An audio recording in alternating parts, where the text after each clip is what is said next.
Halo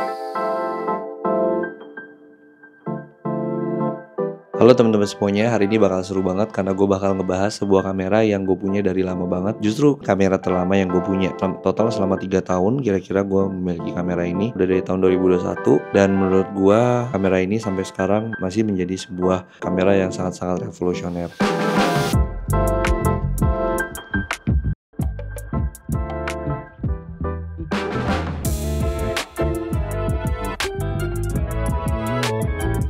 Gua akan ngebahas soal Sony A7S III dan juga Sony FX3. Kamera ini sangat-sangat amat mirip, sensornya sama, dan juga keunggulan-keunggulannya juga mostly sama. Tapi nanti kita akan bicarakan tentang hal-hal yang membuat mereka berbeda dan alasan kenapa memilih FX3 atau alasan memilih A7S III.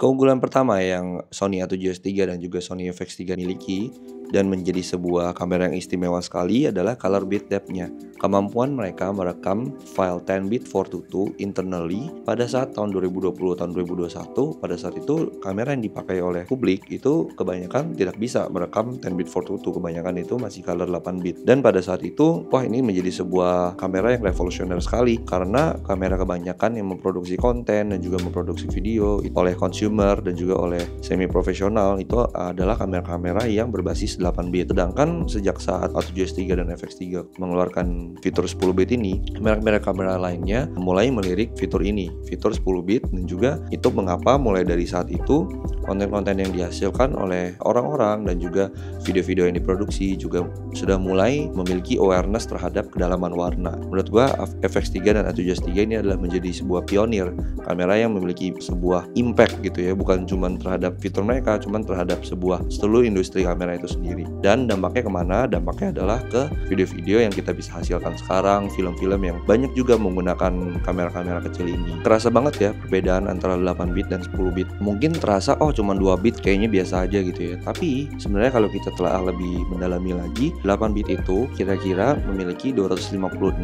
sampel per color gitu ya. Jadi untuk channel red ada 256 kedalaman warna, dari channel green ada 256 kedalaman warna, dan juga di channel blue seperti itu. Nah bayangkan 10-bit itu untuk masing-masing channelnya itu berubah menjadi ditingkatkan menjadi 1024. Nah jadi perbedaannya sangat signifikan antara 8-bit dan 10-bit gitu ya. 8-bit bisa menghasilkan sekitar 16 juta warna, sedangkan 10-bit itu bisa menghasilkan sampai 1 miliar warna, 1 billion colors. Jadi itu benar-benar sebuah loncatan yang agresif. Begitu juga tentang perbedaan antara 8-bit 420 dan juga 8-bit 422. Mungkin kita bakal bahas lebih teknikal di sini. Mungkin kita bahas secara lebih simpel aja. 8-bit 420 ini merupakan color sampling. Jadi color sampling ini nih akan membuat kita, waktu kita dulu pakai kamera 8-bit 420 tuh ketika kita shoot langit gitu ya, misalkan langitnya akan banyak kelihatan ada artifaknya dan juga bakal ada chroma sampling sedikit gitu, karena kapasitas warna dan juga color fidelity-nya itu tidak banyak gitu informasinya. Sedangkan di 422 itu mereka lebih nge-retain informasi lebih banyak sehingga bisa mengisi gradasi warna secara lebih full. Keunggulan nomor 2 yang kita dapati dari kedua body kamera ini, FX3 dan juga A7S III, adalah kemampuannya untuk dual native ISO.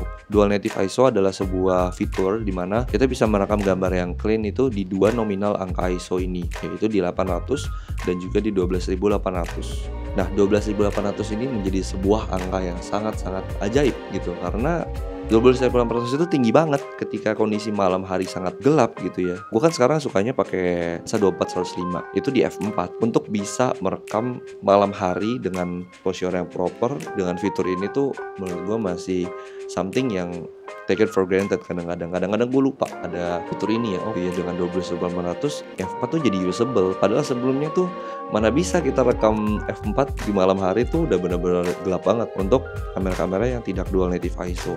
Masih mind blowing aja buat gua yang lahir menggunakan kamera DSLR yang menghindari ISO 1600 tuh supaya nggak noise gitu. ISO 12800 ini sangat-sangat useful. Oke, next gue mau ngomongin soal autofocusnya. Autofocus kedua kamera ini tuh benar-benar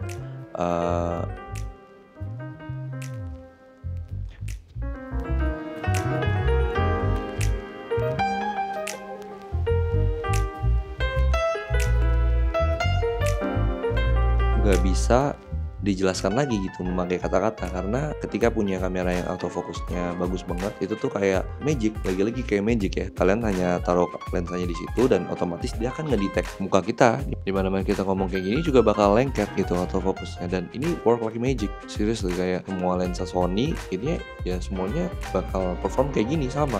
Mau di zoom lensnya, mau di fix lensnya, semuanya memiliki kemampuan autofocus yang bagus gitu. Jadi untuk soal autofocus gue nggak tahu ya bisa ngejelasin banyak atau enggak. Dan juga gue suka fitur dimana autofocus di kamera ini, mereka tahu autofocusnya tuh bener-bener bagus gitu. Jadi mereka sampai bikinin kayak kita nge-fine tune autofocusnya tuh seberapa cepet gitu. Jadi kalau nggak mau yang cepet-cepet banget dan masih smooth tuh masih ada fine tune-nya gitu. Dan menurut gue ini fitur yang kreatif banget aja ketika mereka nge-develop suatu teknologi sampai bagus banget. Oh, mereka memperbolehkan user untuk nge-fine tune itu, dan itu kreatif banget menurut gue. Untuk autofocus gue nggak pernah ada masalah sama kedua kamera ini. Nge-track model di runway yang lagi jalan, nge-shoot subjek yang cepat gitu ya, itu nggak ada masalah sama sekali. Selanjutnya gue mau bahas soal kemampuan kamera-kamera ini berslow motion. Kamera ini memiliki kapabilitas untuk nge-shoot 4K 120 fps dan juga 240 fps di 1080p. Dan ini fitur yang gue suka banget. Gue suka banget karena sebelumnya belum ada kamera yang bisa nge-shoot 240 fps secara sangat detail dan sangat jernih gambarnya seperti kamera-kamera ini. 4K 120 fps ini sangat smooth sekali, meskipun sebagai gantinya storage kita ya yang harus kita jaga gitu ketika shoot slow motion ini. Cuman gambar-gambar yang dihasilkan dengan slow motion ini menjadi sebuah kebahagiaan gitu ya, melihat 4K 120 fps dan di slow motion dan smooth banget, battery smooth banget, dan itu benar-benar sebuah joy yang gak bisa dideskripsikan. Dan menurut gua keunggulan yang sebelumnya yaitu keunggulan ISO dan keunggulan slow motion ini itu tuh berbanding, maksudnya saling mensupport gitu ya. Kenapa? Karena ketika kita pakai 4K 120 fps, kita jangan lupa shutter kita kan harus 2 kali dari fps-nya. Itu kenapa kita lebih membutuhkan banyak cahaya, banyak ISO yang kita sacrifice perlu untuk ini gitu. Dan banyak banget kondisi-kondisi di mana keunggulan ISO itu yang tadi terpakai si 12.800 dan ini dua tuh benar-benar berkesinambungan banget gitu. Karena ketika kita mau shoot 240 fps, shutter kita harus 1/500. Dan 1/500 ini perlu cahaya yang tinggi gitu, dan banyak banget keadaan dimana ISO-nya ya harus 12.800 dan akhirnya kita compensate pakai ND. Itu juga salah satu kemampuan kamera ini yang mungkin udah dipikirkan sebelumnya gitu ya, dan bisa nge-support satu sama lain. Ya amazingnya adalah ketika kita masukin 4K 120 fps dan juga slow motion feature ini, autofocusnya tuh masih jalan loh gitu. Masih ada kemampuan di processing di dalam kamera-kamera ini untuk dia nge-capture ratusan gambar per detik sambil dia autofocus. Dan itu sebuah teknologi banget gitu yang perlu diapresiasi, dan benar-benar jangan sampai lupa kalau itu tuh sebuah technological advancement yang kita perlu apresiasi di abad ini. Keunggulan terakhir menurut gue yang benar-benar gue suka banget adalah body mereka yang sangat kecil gitu ya. Ini menjadi salah satu alasan juga kenapa dulu gue yakin untuk membeli kamera gue yang sekarang, yaitu Sony A7S III ini, dan gue keep karena sangat mudah untuk dipakai gitu. Ergonomiknya sangat mudah, sebagai satu tangan aja gini, dan itu udah menghasilkan gambar yang 10 bit foto tuh dari genggaman tangan ini. Dan itu menurut gue sebuah gift to this world gitu, sebuah treasure yang harus kita jaga gitu menurut gue. Kalau bisa berharap semoga ukuran style badan seperti ini, style mirrorless dan juga style cinema compact body ini harus banget dilestarikan, karena ini memudahkan kita para indie filmmaker seperti kita ini untuk kita kemana aja ya tempat yang kita suka, dan kita merekam suasana, dan juga entah itu mau diproduksi yang proper atau kita lagi traveling, itu sangat-sangat a joy to have kamera-kamera ini itu, karena tidak destruktif gitu ya, dan juga sangat mudah digunakan, dan lagi-lagi salah satu keindahan yang bisa ditawarkan oleh kamera ini. Oke, selanjutnya gue bakal ngebahas lebih detail lagi kenapa ada alasannya kenapa orang-orang pilih FX3 atau pilih A7S III atau yang menjadi bahan pertimbangan dalam membeli. Yang pertama, ini keunggulannya FX3 ya dibanding A7S III adalah custom buttons ya. Custom buttons FX3 itu lebih superior karena lebih banyak, dan juga memang difungsikan, kamera ini memang lebih difungsikan untuk video centric ya. Jadi untuk keperluan-keperluan sinema dan juga keperluan-keperluan yang sifatnya video, itu badan dan kasis kamera itu benar-benar disempurnakan untuk kegiatan video. Sedangkan A7S3 tuh untuk kebutuhan hybrid gitu ya. Jadi itu yang harus kita tahu dulu dari awal ketika mempertimbangkan kedua kamera ini. Sony FX3 tuh ada satu custom button yang gue suka banget yang A7S3 tuh nggak bisa, yaitu mengganti FPS dari satu tombol itu aja gitu. Dan itu menurut gue game changer dan mempercepat banget ketika emang kadang-kadang kan nggak semuanya mau kita shoot 120 fps gitu, dan ada momen-momen yang penting banget untuk kita rekam 120 fps gitu, dan itu menjadi sebuah custom button yang gue suka banget dari FX3. Alasan keduanya, FX3 ini badannya lebih kecil overall, jadi lebih mudah untuk dibawa-bawa, di pack di camera bag juga gampang banget langsung ditaruh gitu, karena bentuknya kan kotak. Kalau Sony A7S3 ini bentuknya agak irregular gitu ya, agak kayak ada tonjolan di mana-mananya gitu, karena ada viewfinder-nya. Ya, fitur ketiga masih berkaitan sama badannya FX3. Badan FX3 ini memiliki rigging points gitu ya di ujur badannya, dan ini memudahkan banget kita untuk bikin riggingan vertikal, bikin riggingan atau kamera POV. Kita taruh kayak ball head di mana-mana untuk BTS misalkan gitu ya. Itu memudahkan kita banget tanpa memakai rigging untuk badan FX3 itu sendiri. Sedangkan kalau di A7S3 kita perlu pakai rigging gitu ya, baru kita bisa nge-shoot dengan hal-hal yang kompleks. Keunggulan FX3 lainnya adalah untuk keperluan live stream dan video-video yang sifatnya panjang take-nya dan juga di outdoor gitu ya. Sebenarnya gue nggak pernah sih mengalami overheat di A7S3 gue sendiri, tetapi ada saat-saat dimana kamera itu jadi panas. Dan untuk keperluan yang merekam video panjang gitu, gue kan pribadi tidak menggunakan kamera untuk benar-benar merekam kayak 2 jam gitu ya. Jadi untuk meminimalisir itu, FX3 tuh memiliki active fan cooling system. Jadi memastikan lagi kalau si kamera ini nggak bakal overheat ketika merekam panjang, dan itu menjadi sebuah poin plus ketika kalian banyak merekam video-video yang panjang. Poin keunggulan terakhir buat FX3 menurut gue ada di record light-nya yang lebih heboh.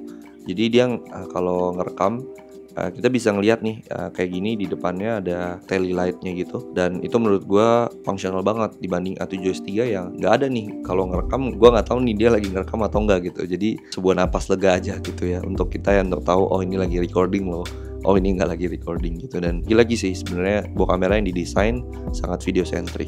Oke, selanjutnya keunggulan A7S3 menurut gue cuma satu keunggulannya, ketika orang masih memprioritaskan fotografi dan masih suka foto, menurut gue viewfinder itu penting gitu. Dan sampai sekarang pun gue masih banyak banget menggunakan viewfinder di A7S3 gue sendiri. Bukan cuma buat foto ya, kadang-kadang gue juga memakai viewfinder itu untuk nge-shoot video. Viewfinder ini gue suka banget pakai, dan menurut gue sebuah poin yang penting banget buat gue pribadi. Karena gini, orang tuh ada spektrumnya mungkin ya, ada spektrum dia sangat orang yang video centric sampai sini, dan ada spektrum orang yang sangat fotosentrik gitu. Kalau orang fotosentrik mungkin udah nggak mikirin kedua kamera ini gitu ya, karena kedua kamera ini benar-benar didesain dan fitur-fiturnya buat video. Dan ada yang di tengah-tengah, ini hybrid gitu. Hybrid mungkin benar-benar kamera-kamera yang ke hybrid ini mungkin A7C2 atau A7IV gitu ya, ketika fotonya tuh masih gede loh, megapikselnya tuh kayak 36 gitu megapikselnya. Tapi kalau gue pikir-pikir, gue tuh bukan yang kayak hybrid banget juga gitu. Gue bukan yang kayak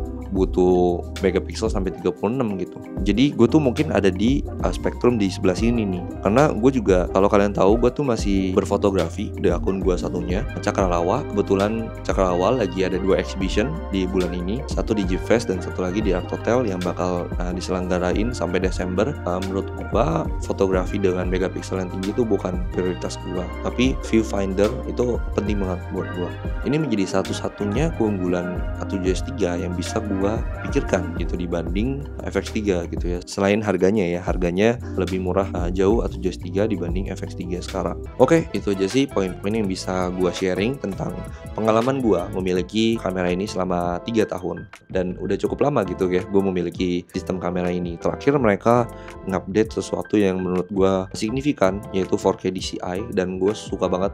Kemarin gue shoot seluruh footage di Bandung, 2 video sebelum ini itu full pakai 4K DCI, dan gue suka banget lihat gambarnya lebih wide aja gitu, dan memiliki resolusi yang lebih tinggi, yaitu 4096x2160.